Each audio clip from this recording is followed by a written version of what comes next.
Thank you everyone for joining us for the third session of the Grain Marketing Basics Workshop, which is brought to you by the Corn Marketing Program of Michigan, MSU Extension, the Michigan Soybean Committee, and the Michigan Wheat Program. I'm Claire Dewey, and I will be the moderator for the program again today. We'll be covering the strategies of grain marketing, and I do want to remind everyone that this is a basic workshop, so there are no stupid questions. Yesterday, there was an email sent out with the worksheet for today. If you did not receive that email or you misplaced it, you can head on over to our website, www.micorn.org/events, and that worksheet is up there under the grain marketing event that's up there. So a few housekeeping things on top of that worksheet. If you have any questions, please feel free to put them in the Q&A and we'll try and answer them as quickly as possible. Again, this is a basic workshop, so there are no stupid questions. But I'm going to go ahead and turn it over to Matt to get us started this evening.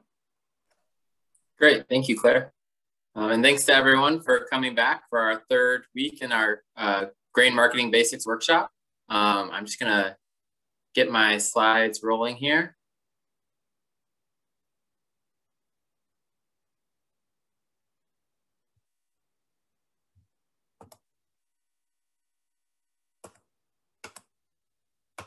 All right.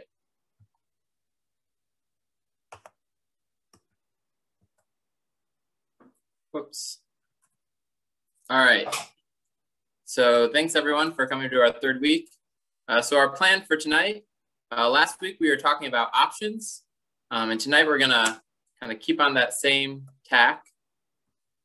And specifically, we're going to be talking about kind of using options within that pricing decision quadrant tool. So hopefully you still have that kind of printed out as a reference, that kind of 4 quadrants for when basis is either strengthening or weakening, and then futures we expect to go up or down, and kind of using options within that framework.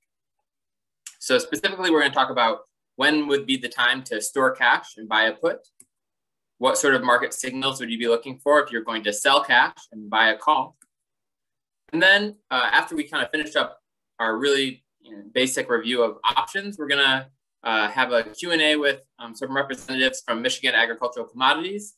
And they're going to have kind of a wide-ranging discussion specifically focused on kind of some of the logistics issues related to marketing. But I think it'll be kind of even broader than that. And I think they'll be pretty responsive to any questions you have. So there'll be another great resource to kind of get all of your grain marketing questions out in a judgment-free zone. This is the basics workshop. And then after that, kind of in the last few minutes, I'll just kind of give a quick review of kind of some of the things we went over, and then point you in the direction of a few resources if you kind of have more interest in learning more. So that's the plan for tonight.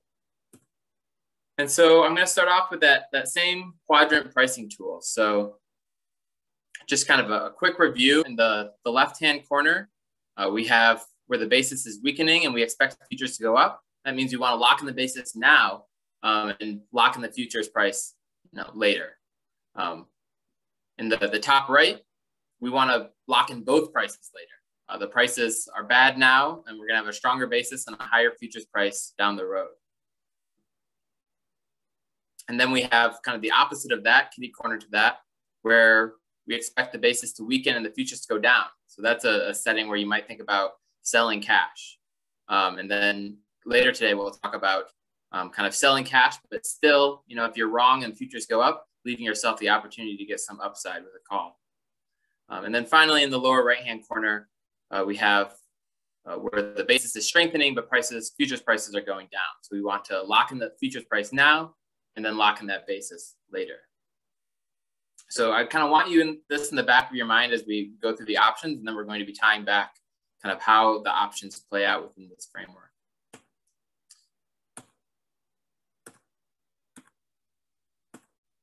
So a key question where the options come in is, what if you aren't sure about futures? And this is really the point of options. So if you know exactly what the futures are going to do, you don't need options. But you don't, right? Prices might go up, they might go down, and options allow you to kind of take away some of your risk while still leaving some upside potential that you pay for with a premium. So this should be a review from last week, but I'm going to just go through it again anyhow. So options are a right to buy or a right to sell a futures contract at a specified price. That's called the strike price. So a call option is going to give the holder the right to buy, and a put option is going to give the holder the right to sell. So you don't have to buy, you don't have to sell, you just have that right. So the strike price, that's the price of the option that you have the right to buy or sell at. And then the premium is basically kind of what you're paying for this right. You can think of this as the price of the insurance that you're buying. Yeah, pretty much analogous to an insurance premium. So then a question is, what factors matter for that? What's affecting that premium? And we can kind of break this into two components. So the first we talked about a bit last week, which is the intrinsic value. So this is going to be the positive difference between the strike price and, sorry, that should say the underlying futures price. So the commodities futures price. And this can't be negative, right? So you can't have a negative intrinsic value. If it is negative, it's really zero. It has no value because it's an option, right? You don't have to use it. So it can't have a negative value. So a couple examples. We can think about a put. So this is a right to sell at a strike price of $5.50. If that underlying futures contract is trading at $5, I don't know what's going on with the slides there. Then that's an intrinsic value of 50 cents, right? $5.50 minus $5 gives us an intrinsic value of 50 cents. We would definitely want to exercise that put and take advantage of the fact that we have the right to sell at a price that's much higher than the market price. So now you can think about the same strike price, but on a call. So now we don't have the right to sell at $5.50. We have the right to buy at $5.50. So now if we have that same underlying futures price of $5, what's our intrinsic value? Well, it's going to be zero, right? Because we're not going to exercise that call. Who wants to buy at $5.50 when you can buy at $5? No one. So the intrinsic value there is just going to be zero. You can think about it, if the underlying futures contract was not $5, but was $6, then it would have an intrinsic value of 50 cents, right? We would definitely want to exercise our right to buy at $5.50 because then we could just turn around and sell right back at $6.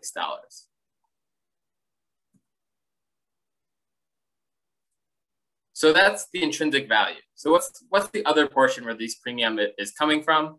And that's the time value. So that's the portion of the option premium that is resulting from the fact that there's still time for it to expire. And this is related to kind of the variability of prices, right? Prices go up and down. And if you're a long way away from those options expiring, you have the more likelihood that you're going to kind of have an opportunity to have intrinsic value, right? If it doesn't expire for 4 months, there's a good chance that maybe prices will kind of drift above your strike price. So those are the two factors. Typically in the examples, we'll be thinking about a time value of 0, where we're holding this kind of all the way right till the end. So there's no time value. In one of the examples, I think we worked through where we're kind of offsetting this put a few days before expiration, and so we still have a time value of a penny. But that's just kind of good things to know, that these premiums, aren't just the intrinsic value. There's also this time value because prices are variable. Let's take a look and see if there's questions in the chat. Oh, I think it was already answered. All right, great. So some terms you might hear, in the money versus out of the money. So what does that mean? So it's really simple. So in the money means the options have intrinsic value, and out of the money means that they don't.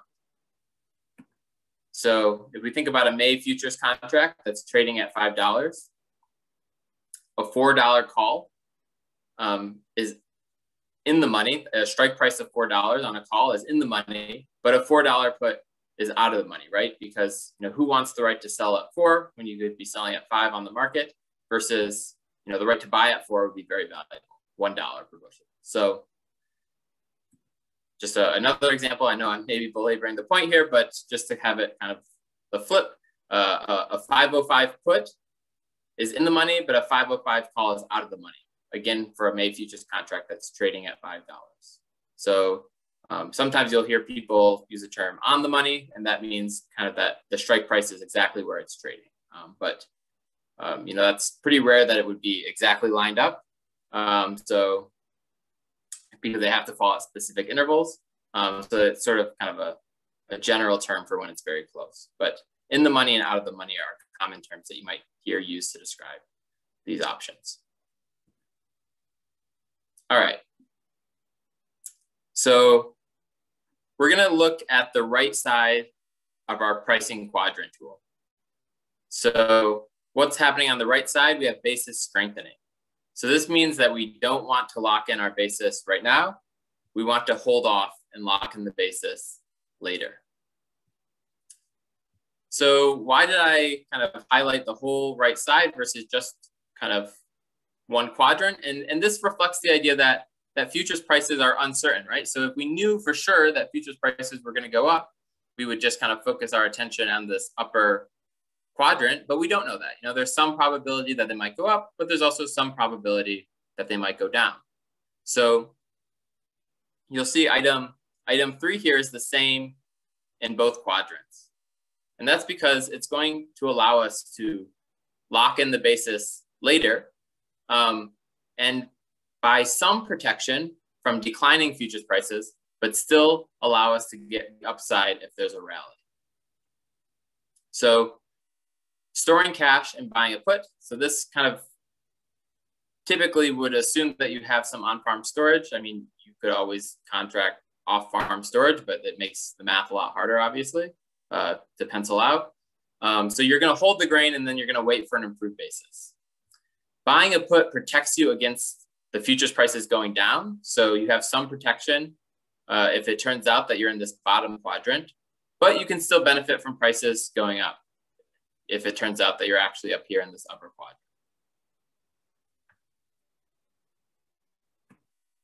So now I have kind of a handful of videos all kind of focused on puts and storing cash and buying a put. We're going to play the first 2 consecutively, and then we'll take a break and maybe have a couple questions, and then we'll come back for the final chalkboard video. And then we'll talk about kind of some of those other quadrants. So Claire, you can take it away from here.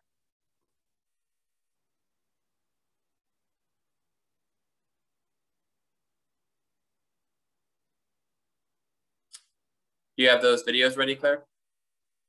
Yep, I'm just getting them loaded. Okay. Hold on just a second. Oh yeah, no rush.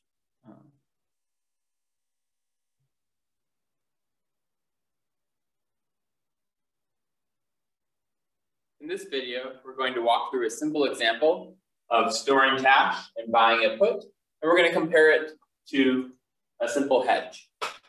So over here, we have kind of the basic numbers that we're going to be using.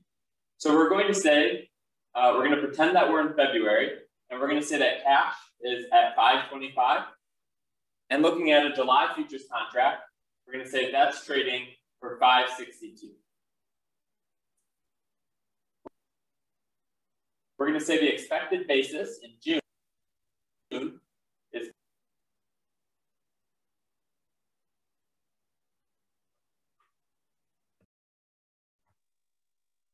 shoot, what happened? We have storage cost of 2 cents per month, and we're going to say a brokerage cost of a penny. So first, let's think about what if we just sold cash right now? Well, if we sold cash right now, we wouldn't have to pay either the storage or the brokerage costs, and we would just get 525. Now, why wouldn't we do that? So the reason is because you can see here, 562 minus 525, the current basis is minus 37 cents. But we expect the basis to strengthen to minus 20 cents. So because we are expecting a strengthening basis, we wouldn't want to sell cash right now because that would lock in our basis, which we expect to get better with time. So let's start with the hedge. So we're going to store cash and buy futures. Sorry, store cash and sell futures. So we're going to sell futures for 562.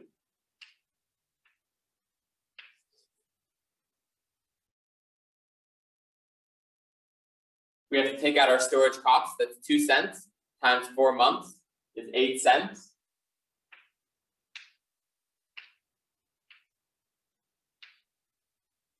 We have to take out our brokerage fee.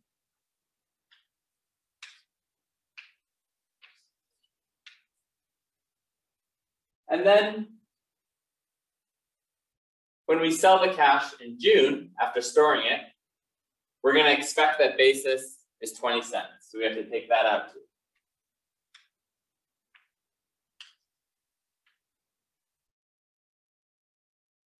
So that's going to give us an expected net price of 535.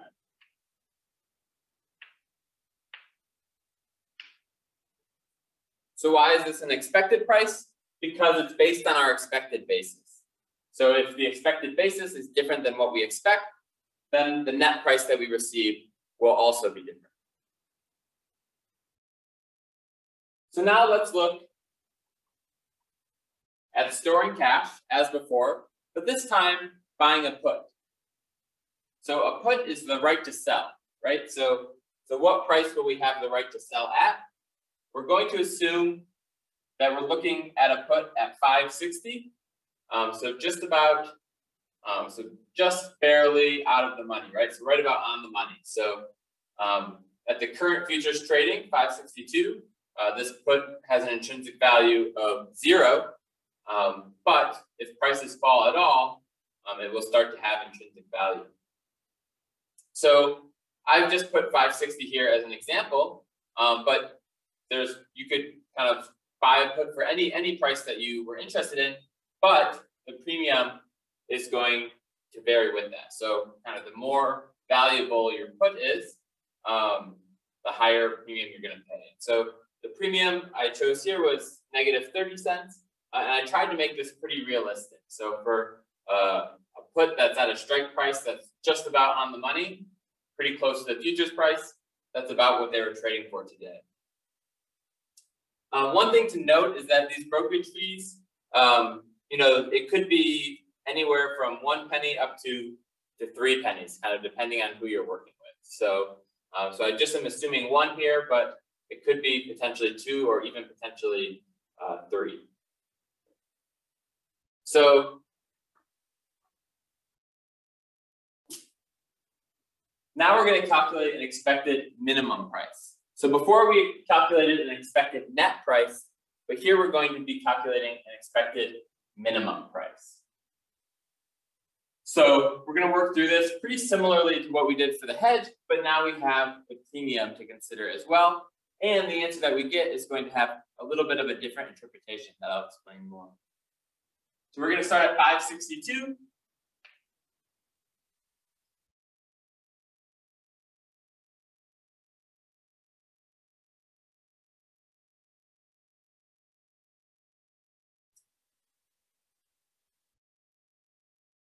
Oh, sorry, we're going to start at 560. So why 560 and not 562? Because we have a put, that means that the minimum that we have to sell at is 560. And we're calculating an expected minimum price here. So no matter what happens with prices, if they fall considerably, we'll still have the right to sell at a futures price of 560. So that's why we're starting with 560 here. Still have to pay storage.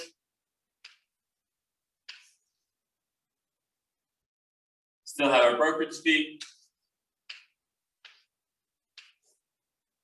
And we still have our expected basis.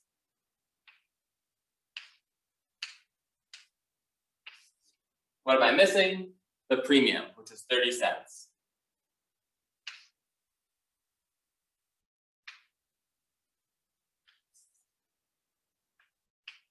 So when we take all that out of 560, we're going to get an expected minimum price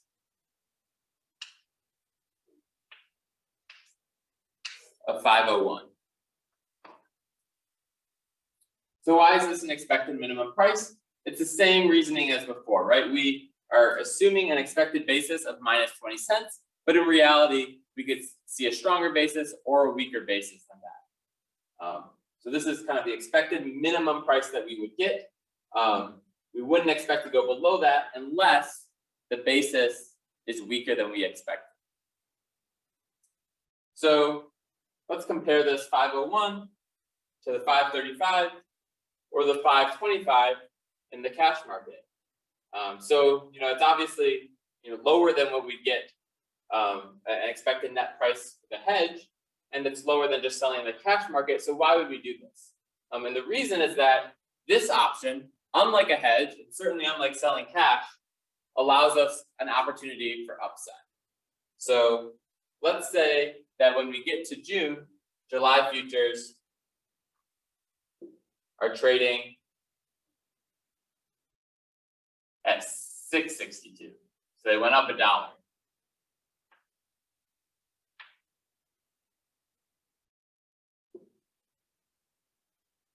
What happens in the hedge? Well, nothing, right? We already locked it in. So we locked it in months ago, and we're not able to take advantage of this upside. But now, let's see what happens with a put. So now we're not going to exercise our right to sell at 560. We're instead just going to sell at the 662 that these futures are trading at, right? Because a put is a right to sell. We don't have to sell, we just have that option.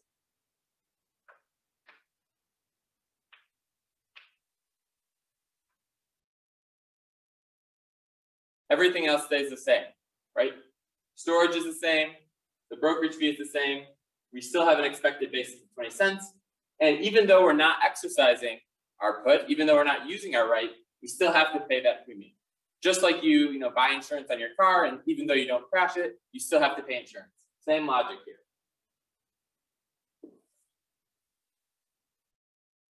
So where does that leave us? Well, instead of 501, we're going to be up at 601. And now this isn't an expected minimum price. This is just our expected price based on our expected basis. So now, because prices went up and because we bought a put rather than hedging, we're able to take advantage of these high prices and have 601 versus our locked in hedge price of 535 or selling cash at 525. So this sort of insurance is expensive, right? We're talking about 30 cents a bushel. That's a big chunk of change. But if you think there's a possibility that prices really shoot up, this option allows you to take advantage of that upside. In the next video, we'll show kind of graphically how what happens with prices kind of affects how good this option pans out versus selling cash or a hedge.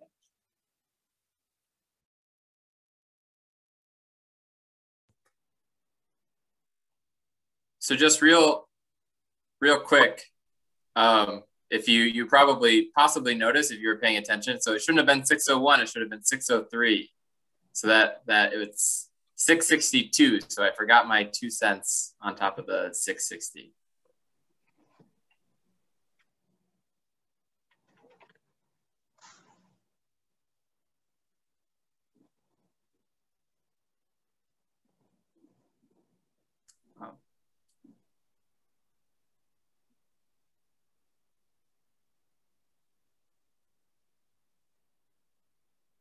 Oh, did I forget? I forgot the 2 cents in 2 places. Oh no. Thanks, Roger. In this video, I'm going to go through an example of selling cash and buying. Claire, this isn't the one. Yeah, this isn't the one I want next. It should be puts 2.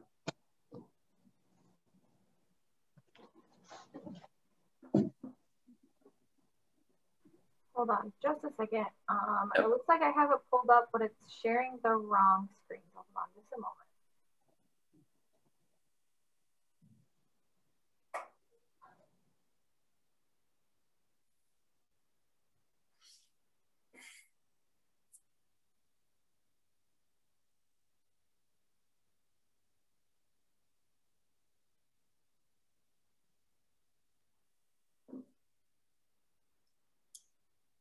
In this video, we're going to be talking about perfect. Thank you. That we were talking about in the last video, but we're going to show it graphically and how it changes your net price based on what the cash price is. So we're still going to have an expected basis of 20 cents. We're going to keep that throughout the entire example. I'm not sure why we're going to say that the put is at a strike price of 560 in the futures market. So 560 minus 20 means that this put is going to kick in at 540 in the cash market. And we bought it for a premium of 30 cents. So this insurance costs something. So the graph I have here on this horizontal axis, this is the cash price. On the vertical axis, we have the net price that you receive. So we're going to compare the net price that you receive if you just didn't have a put and were selling in an unhedged cash market versus the net price that you would receive if you bought this put for 30 cents. So first, unhedged cash sale, and this is just going to be a one-to-one mapping, right? So the cash price is $4.50. Well, if you sell cash, you get $4.50. Pretty simple. $5, $5. So here's the part where I have to try and draw a straight line. Not too bad. All right. So that's a cash sale, right? So this is just mapping one-to-one, the cash price and the net price. So the same thing.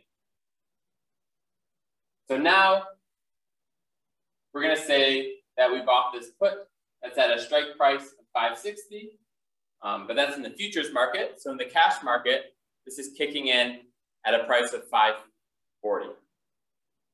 So no matter how low prices go, I get 540 minus. Hey Claire, can we switch over to mine because it doesn't have that screen blockage there?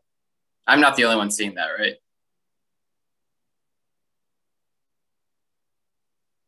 So I'll just share my screen right here, and I'll kind of skip ahead to where it starts to matter.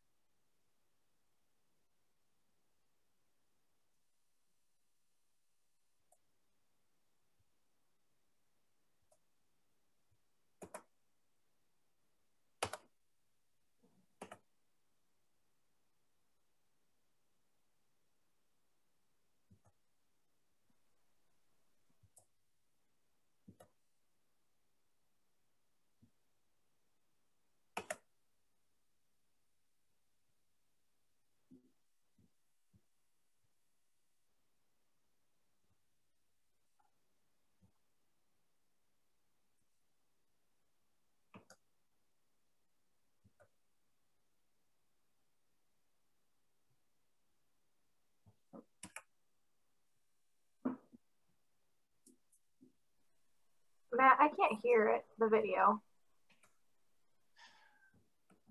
All right. Sorry about that. Let me see.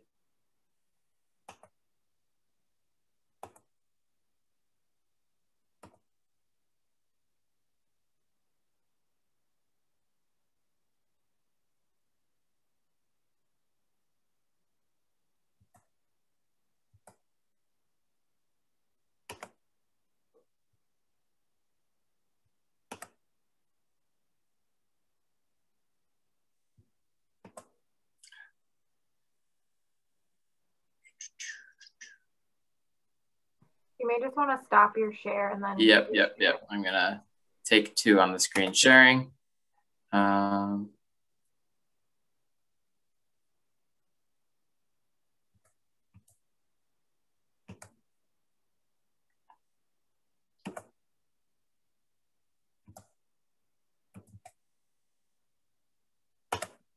Sorry, 1 second. Getting it loaded up here.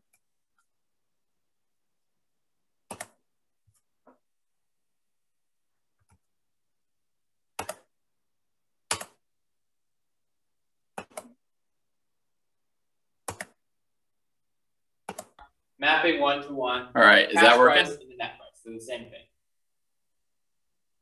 So now we're going to say that we bought this put that's at a strike price of 560, but that's in the futures market. So in the cash market, this is kicking in at a price of 540.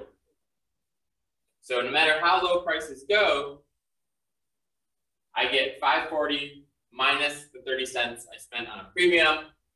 So I get a net price of $5.10.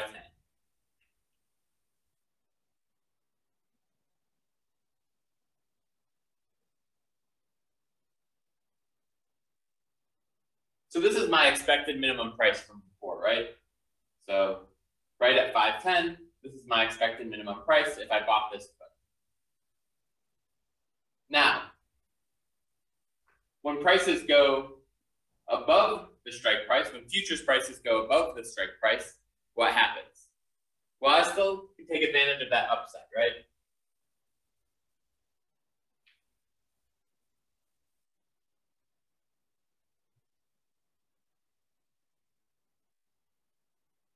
So when prices are high, my put, I have the same increase, but there's a wedge. And what's this wedge? It's the 30-cent premium that I paid, right? I would have been better off with no put because kind of the thing that I bought insurance for, which was low prices, didn't happen. So up here we have cash sales. And this is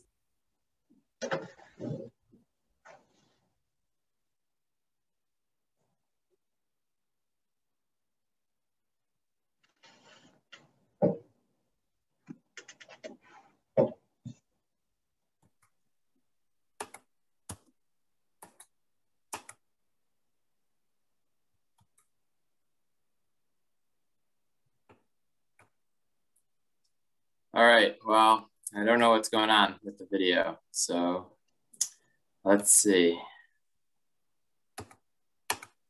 It's working earlier today.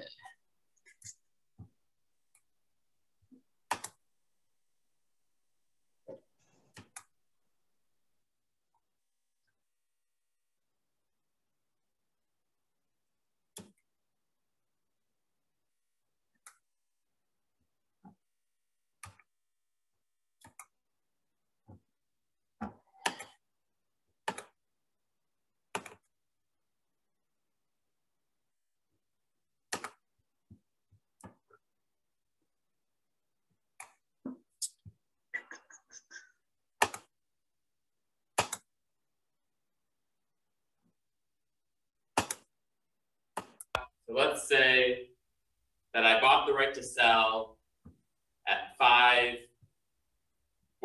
So $5.40 in the futures market, that's $5.20 in the cash market. And because this insurance isn't as strong, we'd also expect to be at a lower price. So let's say that the premium is only 20 cents. And these numbers are fairly realistic, but you obviously have to check with your own local elevator to see what the options are trading in. So in this case, what's my floor price? Well, it's going to be $5.40 minus the 20 in basis, minus the 20-cent premium. My floor price is $5.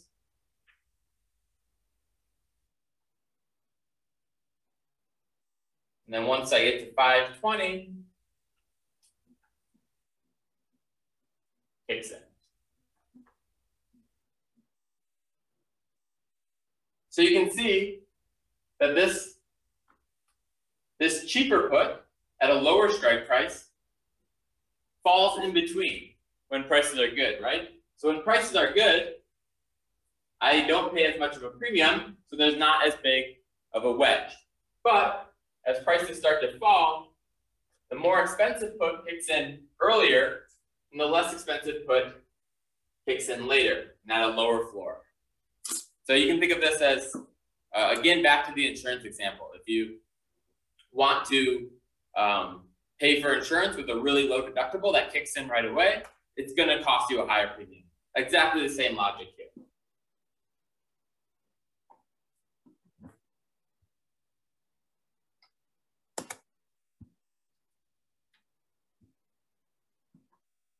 Great.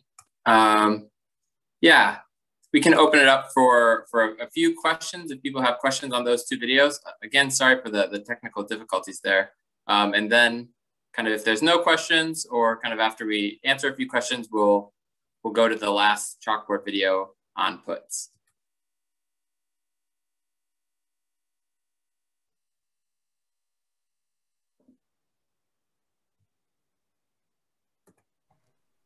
Matt, I'm not seeing any questions right now. All right, yeah, let's go ahead. We can go ahead with the last chalkboard video then. All right. So this is, well, not the last one. So this is puts number 3. Do you want to try that one, or I can go ahead and share it. Okay.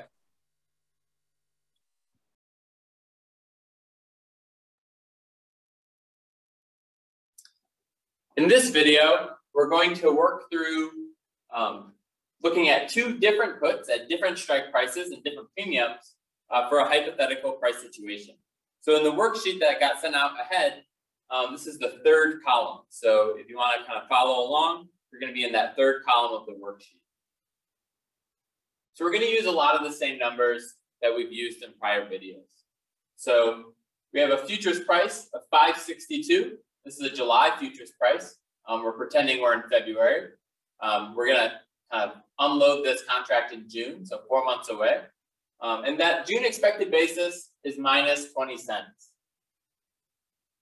So the first put we're going to look at has a strike price of 540 and a premium of 20 cents. So what we're buying is the right to sell futures at 540.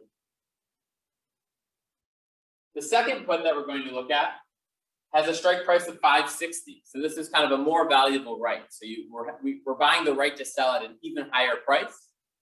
So it's going to cost us more. So it has a premium of 30 cents. So first, we're going to calculate our expected minimum price for each of these puts. So how do we do that? We're going to start at the strike price.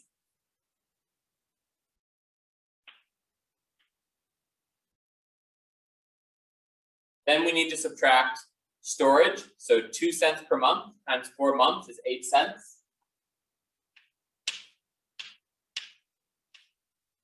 We need to subtract a brokerage fee. We're going to say that's a penny.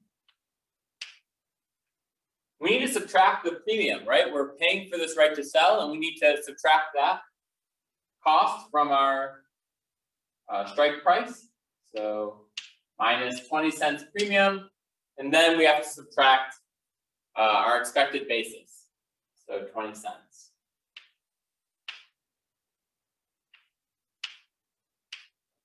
And that's going to leave us with an expected minimum of 491. So why is it expected? Because we haven't locked in our basis. We're still exposed to basis risk, even though we're paying this premium for a put. This is resolving our futures risk, but not our basis risk. So let's move over to the strike price of 560. So we're going to do kind of similar logic here. So we're going to start at 560, and then we're going to tally up all the costs we need to take out of this. So first we have, just as before, 8 cents storage, 1 cent brokerage. And then we need to subtract 30 cents for this higher premium.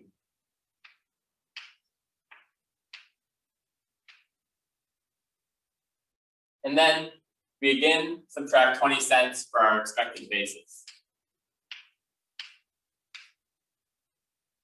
So this is going to leave us with an expected minimum price of 501. So you can see that the expected minimum price is higher here because although the strike price is 20 cents higher, we had to pay 10 cents higher in premium. So our expected minimum is only 10 cents higher. So the difference in strike price, 20, minus the difference in premium, 10. So 20 minus 10 is 10 cents higher. Now, kind of the top half here is what you do kind of before you know the future, right? So kind of building in what your expected minimum is before you know kind of what prices will do. So now let's say that we get out to June, and I'm just going to make up some prices. So we're going to say that cash is 485. So we're saying that prices went down. Futures is $5. And so what does this mean for basis? This means that our basis is actually stronger than our expectations. So it's minus 15 cents, which is 5 cents stronger than we expected.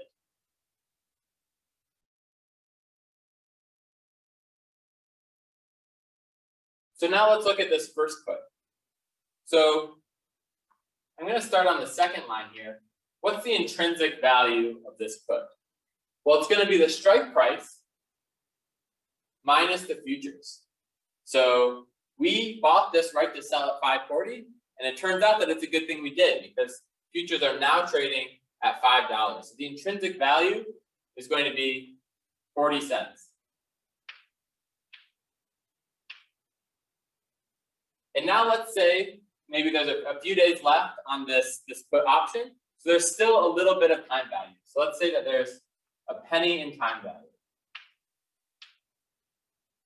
So then we're going to say that this put is trading at 41 cents. The intrinsic value plus the time value. And now we're going to offset this put. So we're not going to let it expire. We're going to sell at this premium and get out of this put. So what did we pay? We bought at 20 cents premium, and we're going to sell at 41. So how much did we make in this put market? 21 cents.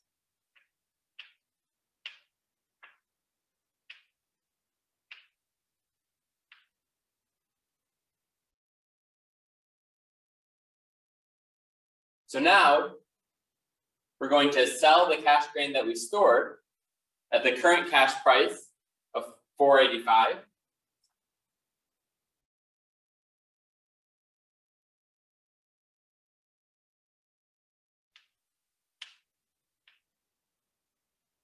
I have to minus 9 cents for the brokerage and the storage.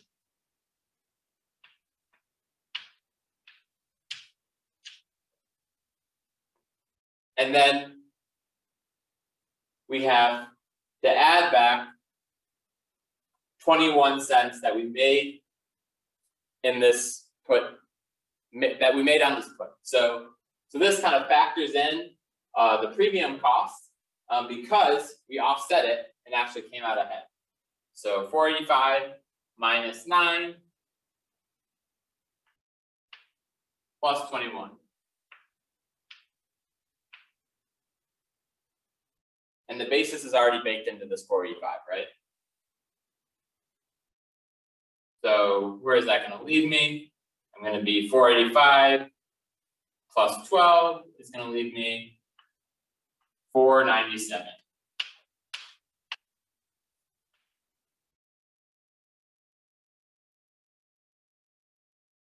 So prices fell. They fell a lot. Our expected minimum was 491. And yet, even though prices fell, we ended up at 497. So what happened?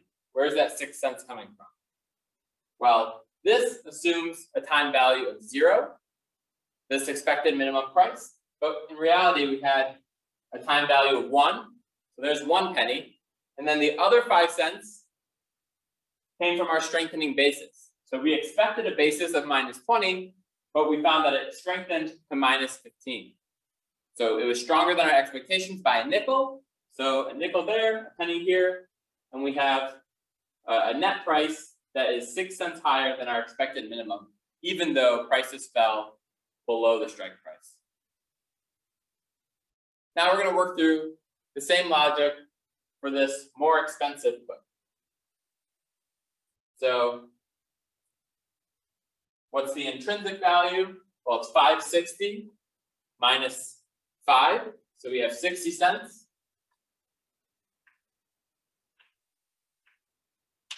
Let's say there's still a penny of time value.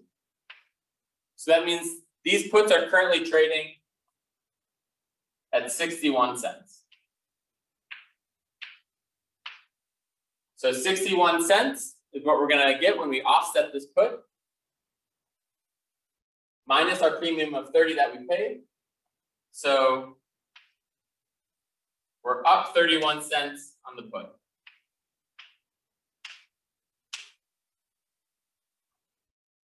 So now we go back over here. We see that cash is at 485. We have the 9 cents in storage and brokerage, plus 31 cents.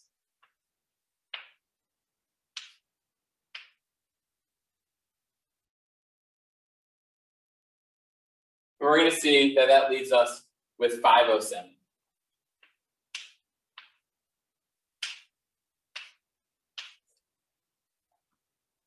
So we're in the same situation as we were before, where the net price is 6 cents higher than the expected minimum. And that's because of 1 cent in time value that's left on the put and 5 cents in a strengthening basis.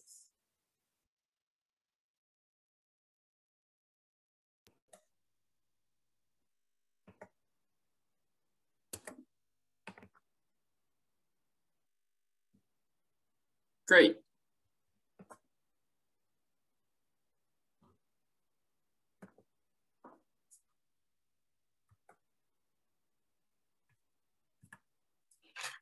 So now we're going to switch over to the other side of the pricing chart. So before we were talking about kind of our tools that we can use options for when we have we expect basis to strengthen, and now we're going to talk about the tools that we can use when we expect basis to weaken.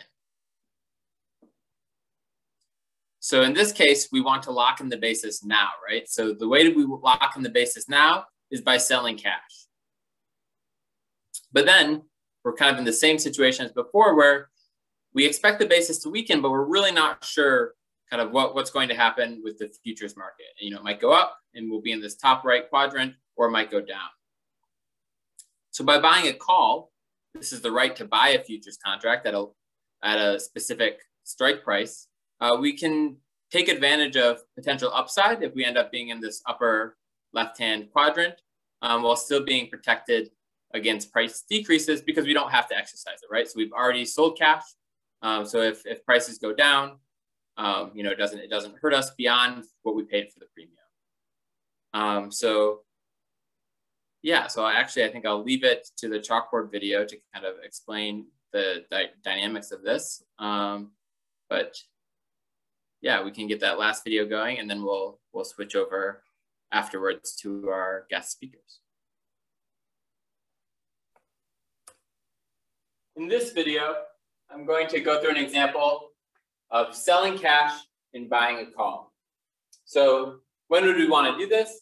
This is when we're going to be in the upper left-hand quadrant of our pricing decision chart, when we have a strong basis and we expect the basis to weaken. So for this example, I'm going to say that we're here in March and cash prices are $5.45 and July futures are trading at $5.62. So that gives us a basis of -17. So I say, hey, that's a pretty strong basis. I don't think that it's going to strengthen enough to cover my storage. So I'm going to sell cash now. But even though I'm selling cash now, I want the opportunity to benefit in case there's a big increase in the futures price. So to do that, I'm going to think about buying a call. So a call is the right to buy. So I'm buying the right to buy futures at a specified price. And so let's say that that strike price that I'm buying this call for is $6. So no matter what happens in the futures market, I hold the right to buy the futures contract at $6. And let's say that this is going to cost me a premium of 20 cents. And then we'll assume brokerage fees of a penny again.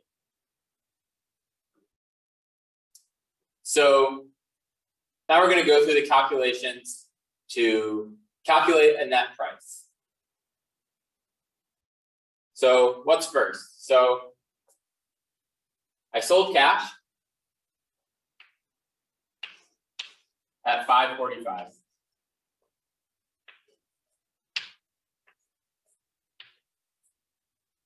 There's no storage fees because I sold it before I needed to store it. So the cash is at 545, and then we have to subtract off the cost of this call. So I bought the call for 20 cents. So that comes out of my net price.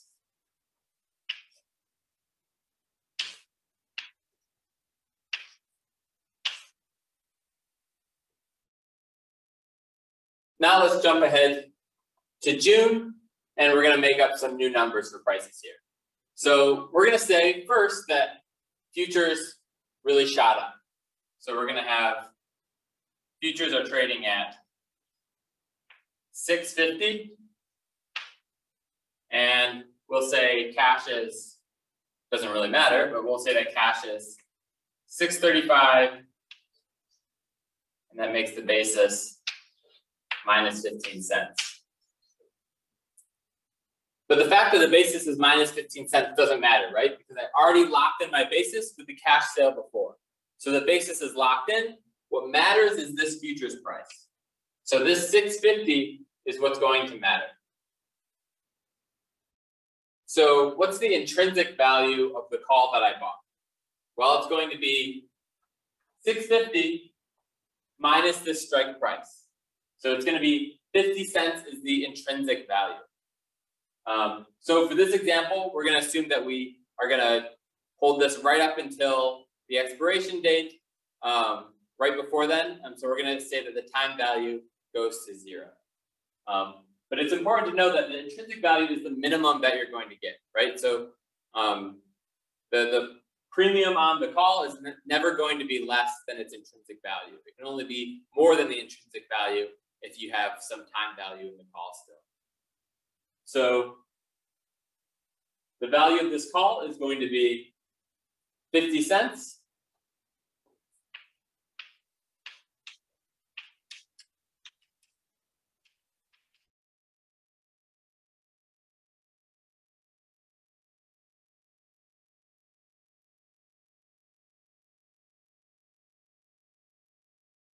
And then don't forget about our 1 penny brokerage fee.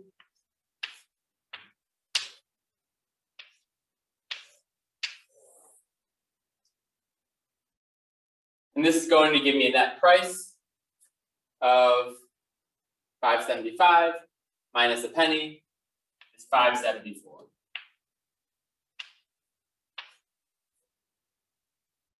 So let's look at what happened. I sold cash at 545, and I bought a call at a strike price of $6 for 20 cents. Now, am I better off than if I had not bought the call? Yes, right? So if I had not bought the call, I would have just gotten 545, and kind of that would be the end of the story.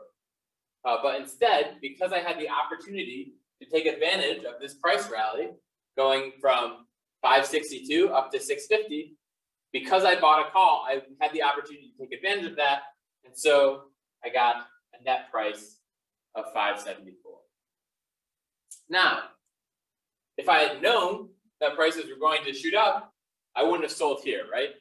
I would have hung on, stored, and then sold cash at 635. Would have had to subtract some storage costs, but still would have come out ahead.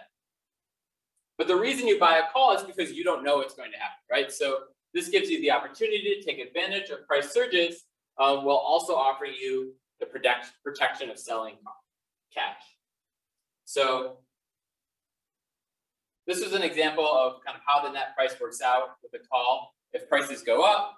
Now let's look at the example where prices go down. So let's say we get to June, and we're going to keep that basis at minus 15 cents, but now we're going to say that futures are trading at $5. So what does that make cash? Futures minus basis, cash is 485.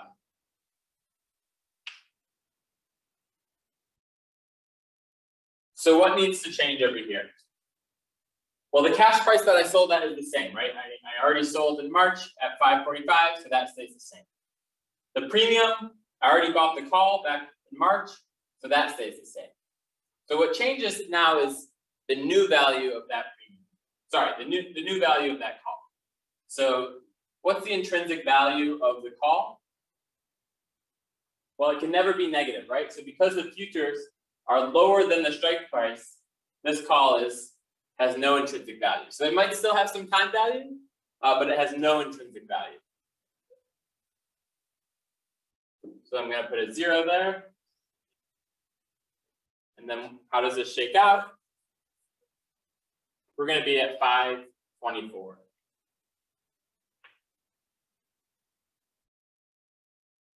So in this case, I'm much better off than if I had stored, right? I would have had to pay storage plus only sell for 485. So 524 looks pretty good compared to that. But I didn't end up using my call, right? So if I had just sold in the cash market, I wouldn't have had to pay this premium. So this premium was the insurance to kind of be able to take advantage of a price rally. There wasn't a price rally, so I ended up not using it. So this kind of goes back to the point that, if you know exactly what's going to happen in the futures market, you don't need options. But because you don't know what's going to happen, these options give you the opportunity to take advantage when the market moves favorably towards you or favorably for you, while still giving you protection against kind of an adverse price.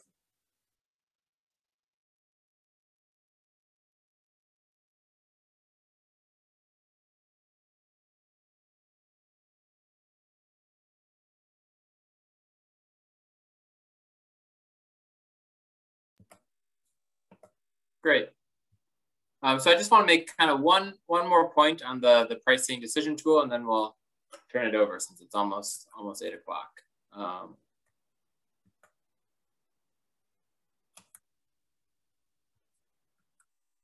So you can see kind of focusing on this top left-hand quadrant.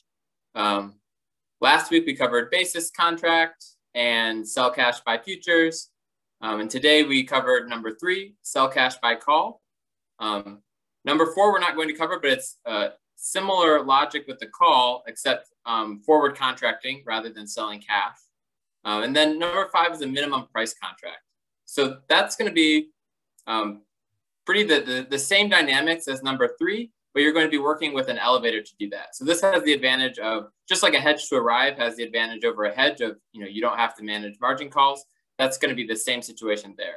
But it's not, you can't just kind of walk in and ask for, any minimum price contract. You need to know kind of what futures contract it's going to be pegged to, and, what strike price, what minimum price essentially you want to get locked in. So typically, people will work with you, but it helps if you kind of understand what's going on in the background with these options. So, and that's the same if we look down on this bottom right-hand side, kind of a minimum price hedge to arrive is kind of doing the same thing as storing cash and buying a put, but you don't have to buy it in $5,000 bushels, and you don't have to manage kind of margin money getting sent to Chicago. So that's all I have for options. We still have a few slides of review that we'll kind of tie together at the very end, but right now I'd like to introduce our guests from Michigan Agricultural Commodities. So it's Robert Gears, Chris Betts, and Nick Riegler. And I'll turn it over to you guys.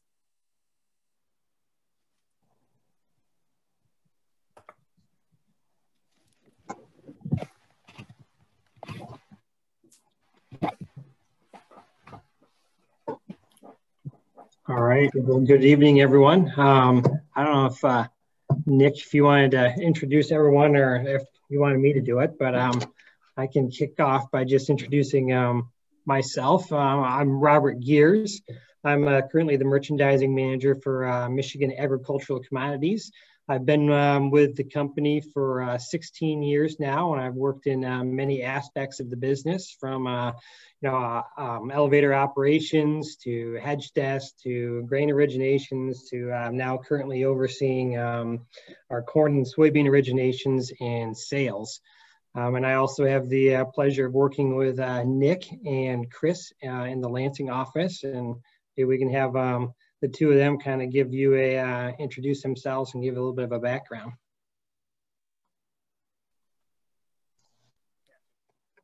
I guess I'll go here. I'm Nick Krigler. I handle a lot of the direct ship for MAC. I've been with the company for 4 years. Also handle some of these maybe untraditional markets, oversee the organic market, as well as any small grains with oats or rye for MAC. A lot of my day-to-day is trying to figure out where bushels need to flow. One thing I guess I can say is every day is a little different. Every day is a different home for bushels. Every day is a new challenge. But look forward to a lot of the questions you guys might have and kind of an open discussion here with Robert, Chris, Matt, and myself, and Roger and Claire, as well as what you guys might have as well. So. I'm Chris Betts. First of all, thanks, Matt, for inviting us. Really appreciate it. I'm the corporate hedger and risk manager for MAC.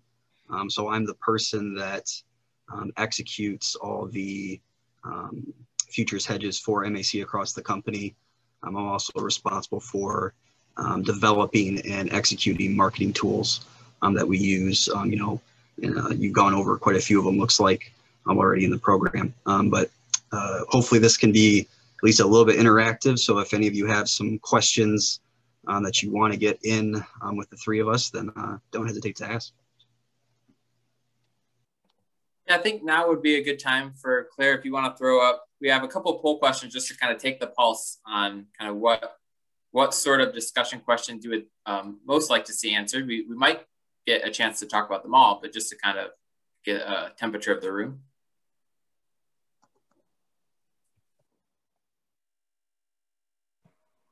The poll should be available for everyone to vote. I'll give it just probably another 15, 20 seconds and I'll share the results and we can go from there.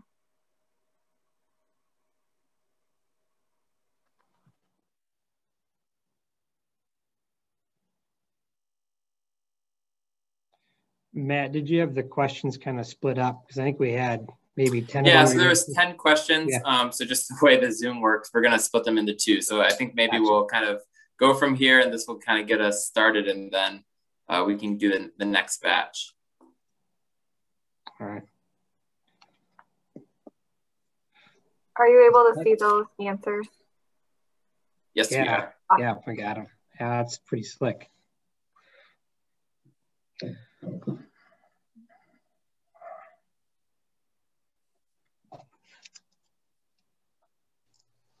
So it looks like the top question, and I guess we can go ahead and start with that one, is when is the best time to market my crop? Yeah, and Claire, are you able to leave that up just in case when we get through the first one, we know which one to go to next, or will you be able to prompt us with, just in case we forget? Yep, I have it marked down, so I can. Yeah, okay, gotcha. Jump in, yep. All right. Okay, thank you. I guess I can start to tackle this one. The other guys can chime in. So I talk to growers 5 days a week, sometimes 6, sometimes 7. And this is a question that always is popping up on my desk. When should I be marketing my crop, and ultimately what's a good price? But we trade and we have averaging programs that work off the seasonals that we tend to see in these price movements. A lot of it comes into from now through the spring planting timeframe when there's a lot of unknowns in the market structure, unknown acreage, unknown weather, unknown demand. And this all really brings a premium to the market, and sometimes some of the stronger values that we tend to see. As we work through the summer months, a lot of these unknowns are now known, and we can take some of that risk off of the pricing structure, off the futures and or basis. So that's a big factor. I tell a lot of the guys I do work with that I like to see them selling into these spring rallies, getting some coverage coming into planting as they are deciding what acreage split they're going to have. So I would say, and every year is different, there's not a cookie cutter portfolio for marketing grain. You can't say what worked last year is going to work this year. But on average, we tend to see some of these stronger values leading into planting.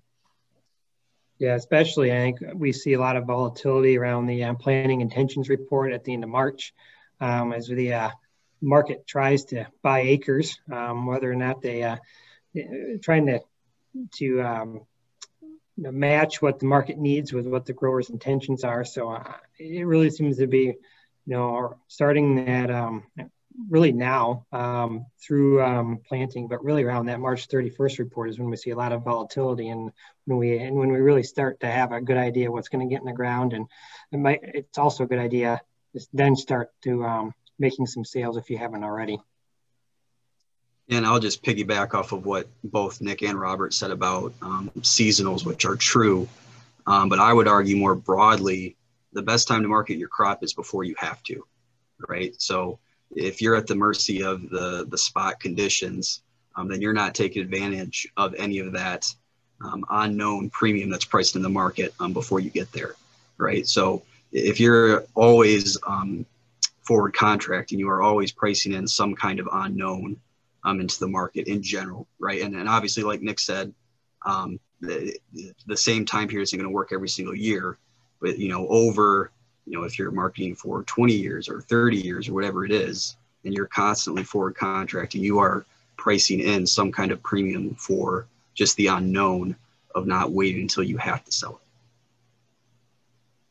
it. It looks like we have a couple questions kind of based off your answers, so I will go through those. So someone asked, what percentage should one sell out in 2022 for corn, soy, and wheat?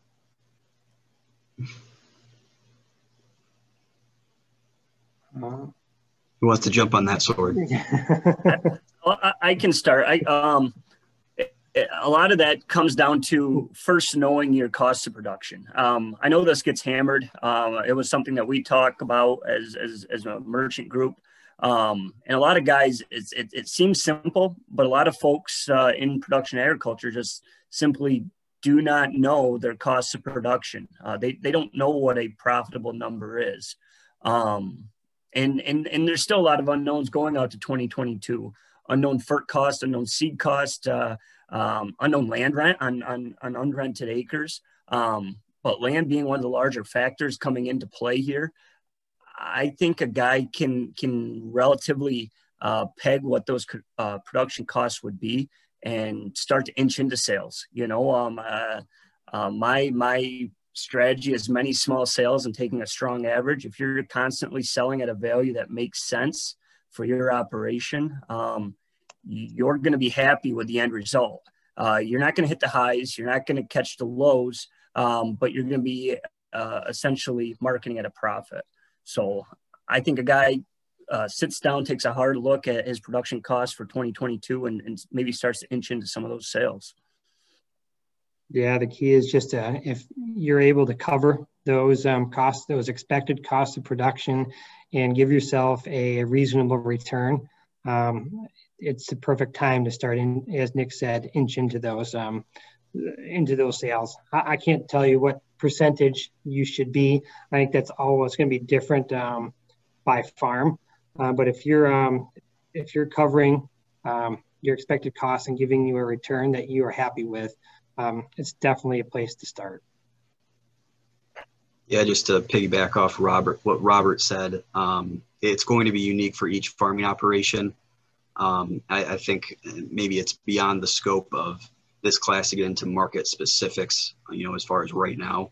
But I will say that, in general, is right now a good time to be maybe more aggressive than you have been in years past? Yes, it's a good time to be hedging crops forward. So. Yeah, it's been a long time since we can look at sell profitable values for the crop we're about to plant, and then the crop we're going to plant in another year. So it's definitely something everyone should be taking a hard look at. And the one after that. Yeah. Sure. No, I think it's the other point is you want to make sure that you've got some good sales on for 21 too. I mean, we wouldn't recommend making 22 sales if you haven't made any 21 sales. So if you want to make sure that you're in a comfortable position for 21 before you start looking at 22.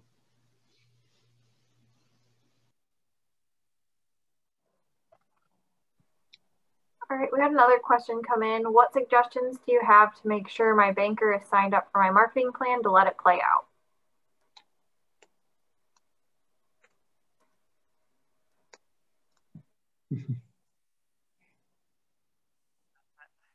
I guess I can take a stab, but a lot of that is, I guess, the relationship you have with the banker. You know, I mean, what's your risk preference? What's your risk portfolio look like?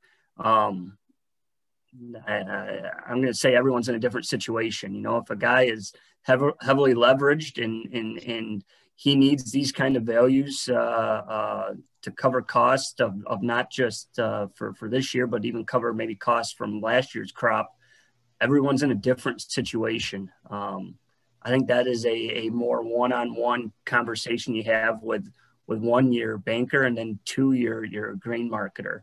And that kind of is a little bit of a lead into some notes that I wrote down here is working with a merchant who really works for you. You know, it's a lot of guys will boil this down to price. They'll look at value and price, and it's to throw away all my stupid metaphors like I always do, but it's buying, you know, Snap-on wrenches versus, you know, Harbor Freight. When you want it to work for you, it better work, you know. So that's just working with trusted advisors, working with folks who know what they're doing, and having a close relationship with that individual or those individuals. So. Yeah, I would just add that, you know, I would think the banker would have some peace of mind with the fact that you have a plan. And if you have a track record of executing on a plan, that's going to play a pretty important role as well. I mean, if you have a history of having a plan, but, you know, pull when close kind of a deal, like when the market gets to where your objectives are, you pull the order, that probably isn't going to give your banker a lot of confidence. But the fact that you have a plan and that you actually have a track record of following through on it should give the banker a lot of confidence in the plan that you have in place. And I guess just short and sweet is that, you know, we said every, you know, grower is different, every bank is different too. So their aptitude to understand a marketing plan will be different from lender to lender as well, which is something to watch out for sure. So yeah, I would think that most would just be happy with one. I would tell you there's a lot of bankers out there that maybe don't even know what a marketing plan is.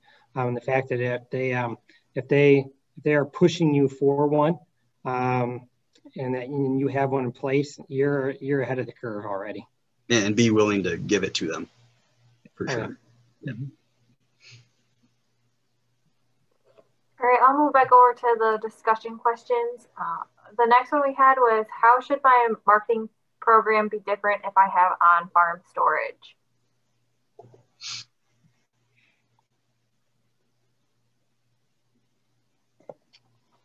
Nick, you want to kick off for that one?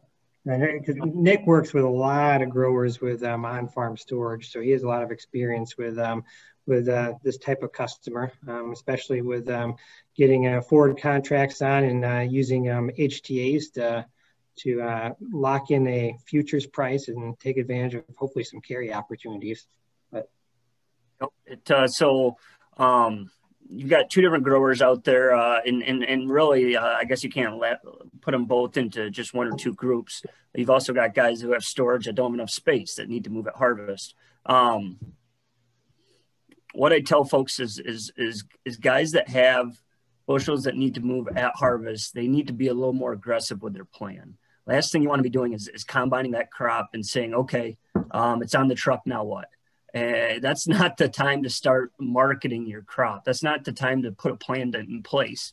You know, I see it with my grandparents and my dad. You know, he'd load a truck and say, so-and-so's paying X, so-and-so's paying Y, let's go X. That's not that time. So with guys without farm storage, they need to be a little more aggressive in looking at maybe forward contracts, cash contracts for harvest delivery, because not just price is important at harvest, but also space. You might look at a feed mill of sort and say, they're paying a premium for my bushels. I should market to them. However, that feed mill, you know, they might be limited on harvest space if we catch a window like we had just this past year. And now to kind of go into the second degree of that, if you have storage space to work against, you might be a little more patient. A lot of the folks I work with, they use hedge to arrive contracts. They lock in their futures. That allows you to use those grain bins as the commercial would. Roll your HTAs into the third month, look to pick up carry in normal markets, of which we're not trading right now. We're currently inverted. But you would look to pick up that carry and rolling out to those deferred months, and then look for basis opportunities depending on who needs those bushels. You know, and depending on where you're located in the state, that maybe that's into an end user market, maybe it's into a local market. And that comes back to, you know, what the value is back to your doorstep.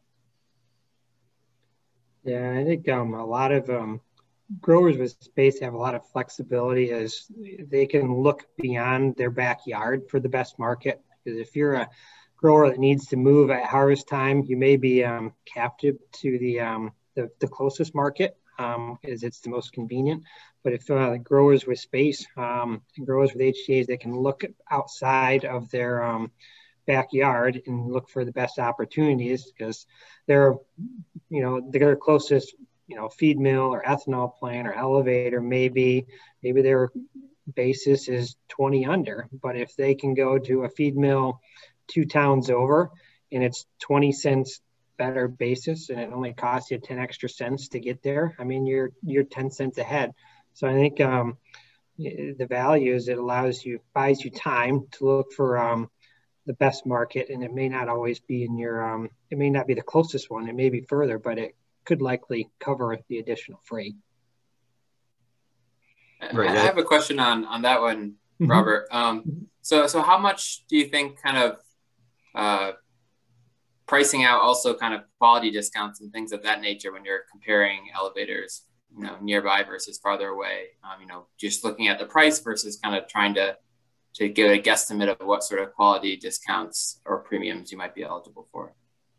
Yeah, that's certainly something to consider. You know, I would tell you that, you know, most generally the country elevator is probably going to be the most flexible when it comes to grade. So if there is a quality issue, you know, that's always going to be your number one concern is, you know, what's my quality? And if there's any off spec, it could be that, you know, the country elevator is going to be your best home just because the discounts are going to be the easiest, or they may actually accept the load. If there's if it's of such poor quality, you may find you know, your ethanol plant or your feed mill may just not want it. And so at that point, it's worthless going to those markets. So you really need to look at maybe the country elevator, because they have a far more flexibility in what they're able to take, and sometimes they can be more flexible on what discounts are. So there's a lot more you know, flexibility when working with a country elevator than dealing with than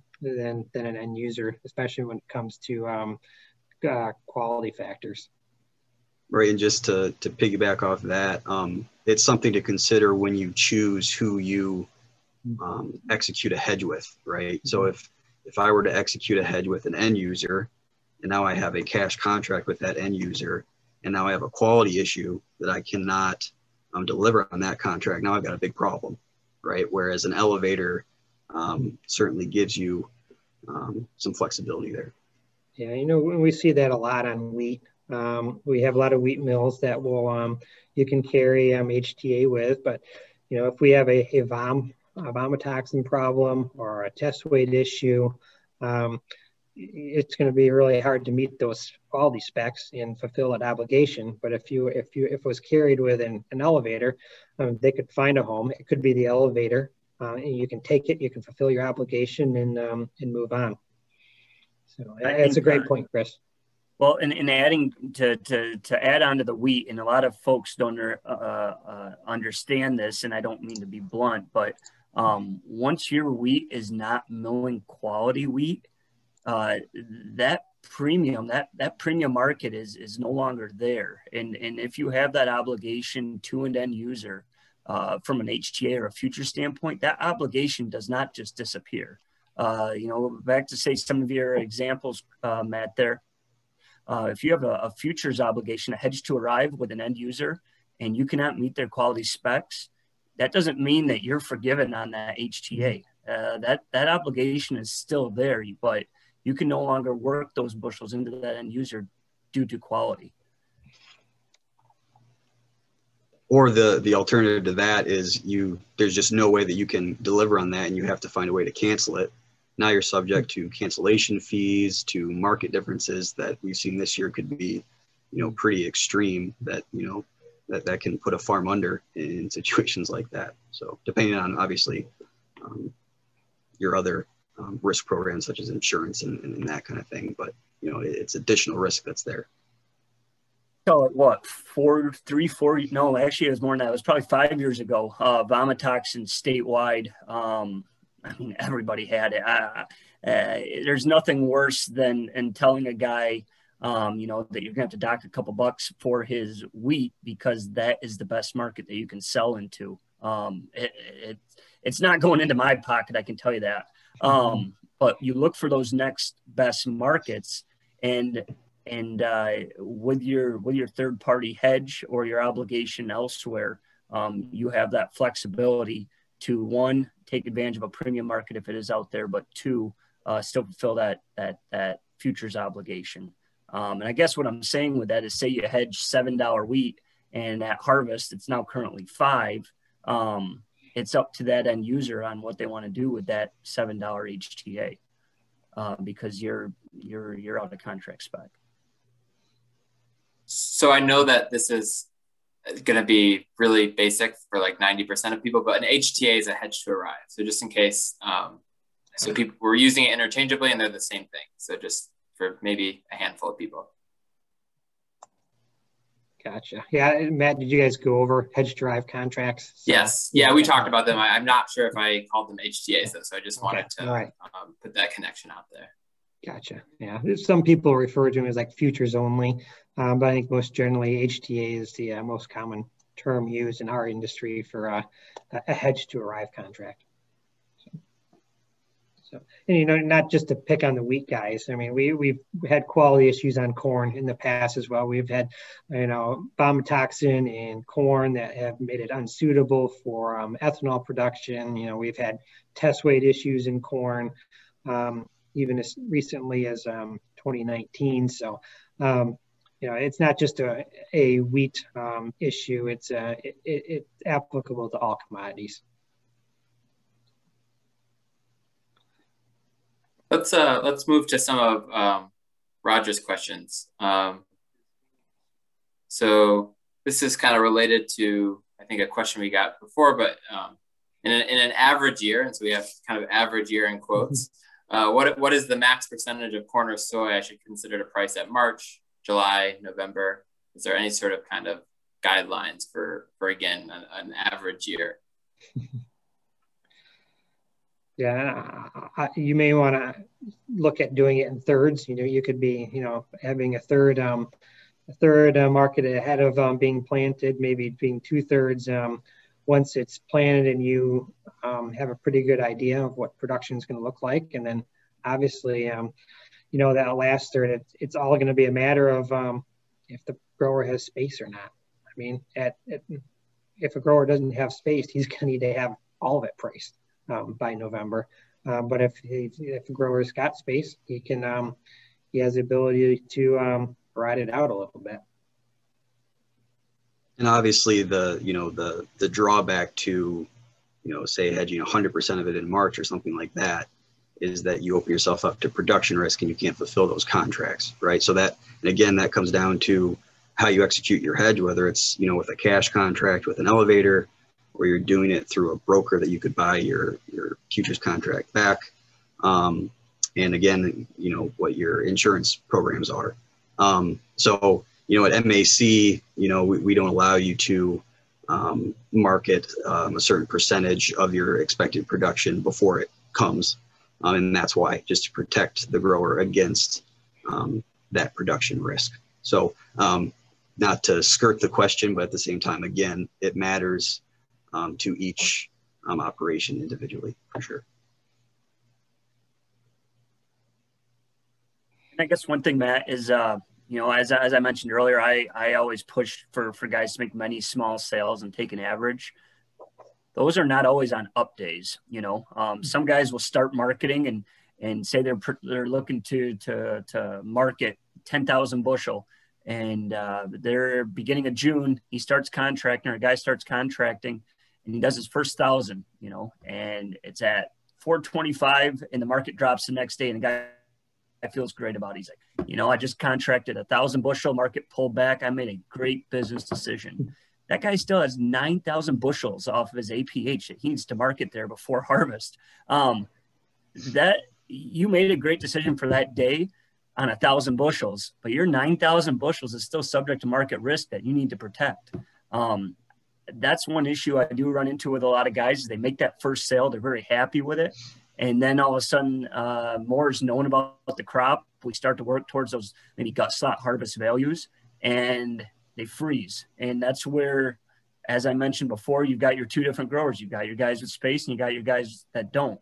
The guys that don't have space, now they have a question to answer for themselves. Am I going to pay storage on this crop, or am I going to take the cash and walk away? You could tie calls back into this, I guess, but any of the options are no longer cheap at that point. So that's a scenario that I've seen for the 8 years I've been trading grain every single year. Yeah, I think that's something I didn't really talk about because I was really just kind of going through the techniques. But if you look at the examples I picked where the calls and the puts worked out, there are huge price swings, right? And that's because the premiums are really large. So you really need a big price swing in order for that to kind of to pay off. So for a lot of people, looking at the premiums that they're marketed for, it just might not really pencil out as a profitable choice. If I could jump in on that, it's especially if you're going to buy a call, it's extremely important to know the expiration of that call. So you shouldn't expect. So if it's March right now, and I buy a call that expires in December against my new crop, and say the market goes up $1 in the next week. Now I'm scared that the prices are going to drop. I want to sell my call back to collect some of that premium. I'm not going to make that entire market change. I would have if I'm close to expiration, but without getting too into the nitty gritty for this session, don't expect to get that full market move if you're trying to get out of that option early, is my point.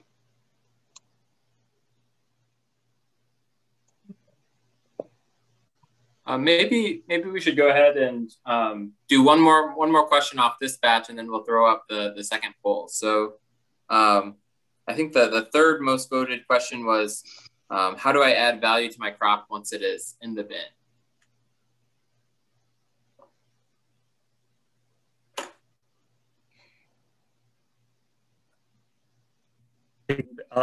So that kind of piggybacks off what I mentioned earlier on the maximizing the carry in the marketplace.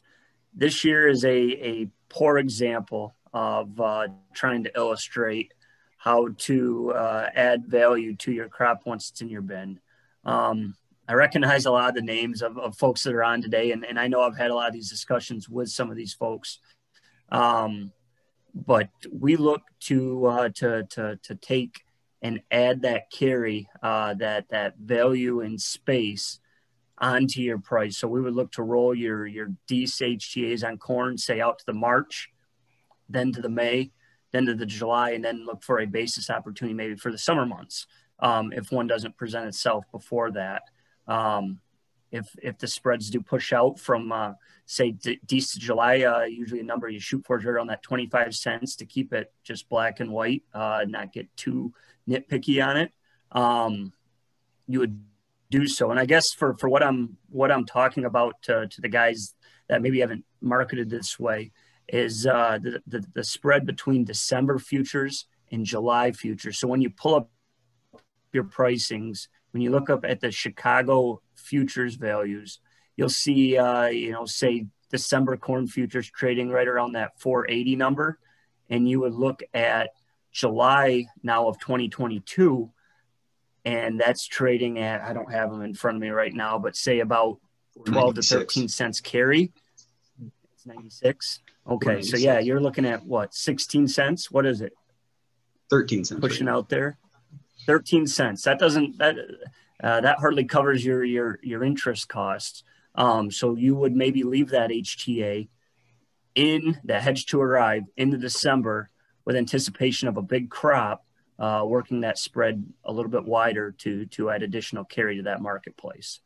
Now your risk in doing that is you get into a situation like we currently have. Demand is high, supply is tight, and our ending stocks are tight as well. The market wants the crop sooner rather than later. So the market is telling us, do not store your crop, bring it to market.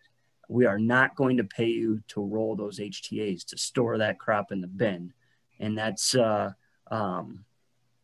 risk in putting that HTA into December. But at that point, you would look for basis opportunities and execute.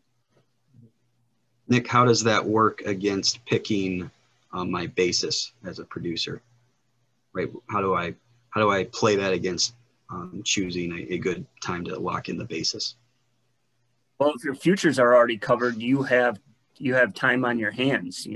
I guess if that's what you're asking, if your futures are covered, you're no longer sitting there in the cash market.